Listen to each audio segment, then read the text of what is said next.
அனைவருக்கும் வணக்கங்க. நான் நந்திகேஸ் ராஷ்டிராலேருந்து பேசுகிறேங்க. இப்போ சஷ்டாசகம் பற்றி நம்ம பேச போகிறோம். சஷ்டாசகம்னா என்ன? அது ஒன்றும் தெரியாதுங்க ஒரு சிலருக்கு. சஷ்டி என்றால் 6ங்க, அஷ்டகம் என்றால் 8ங்க. இந்த ரெண்டும் சேர்றதாங்க சஷ்டாசகம். ராசி கட்டத்திலங்க ஒரு கிரகம் ஒரு பாவத்தில் நிற்கிது. அதற்கு 6வது இடத்துலையோ அல்லது 8வது இடத்துலையோ இன்னொரு கிரகம் இருப்பது சஷ்டாசகம்னு சொல்கிறோம். இது ஜாதகத்தில் இப்படி அமையக்கூடாது. நான் மாடலை கொடுத்துருக்கேன். இந்த நிலையில் இருக்கும் கிரகங்கள் தங்களுடைய தசா புத்தியில் ஜாதகருக்கு எந்த பலனையும் தராதுங்க. மனக்குழப்பத்தையும் மன அமைதியின்மை தான் தரும். குருவிற்கு 6ல் சனியும் 8ல் சந்திரனும் இருந்தால் இது சசாத கருளைன்னு சொல்லுவாங்க.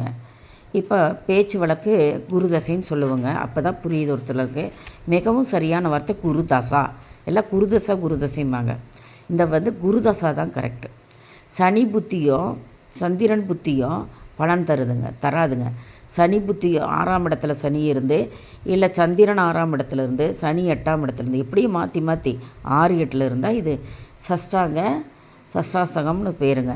லக்கணம்னா உயிருங்க ஒரு மனிதனுக்கு. சந்திரன்னா உடலுங்க, ராசிம்போம்.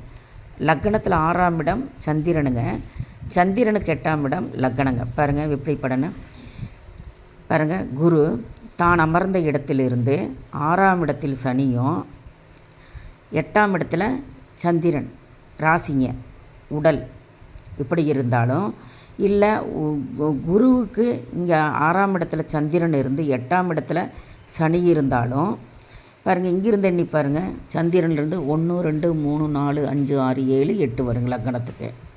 புரியுதுங்களா? இந்த மாதிரி வந்ததுன்னா குருவுக்கு பாருங்கள் 6ஆம் இடத்துல சனியோ சந்திரனோ அமர்ந்து, சனி இங்கே உட்காந்துருந்தாலும் சரி, சந்திரன் இங்கே இருந்தாலும் சரிங்க, மாற்றி கூட இருந்துக்கலாங்க, அதை பற்றி இல்லை. ஆனால் குரு 1, 2, 3 பாருங்கள் சனி இருந்து 8ஆம் இடத்துல சந்திரன் இருந்தாலும் இந்த மாதிரி குழப்பங்கள் கூட. இரண்டும் ஒன்று கொண்டு 8, 6ஆக இருப்பதால் உடலும் மனமும் ஒத்து போகாதுங்க.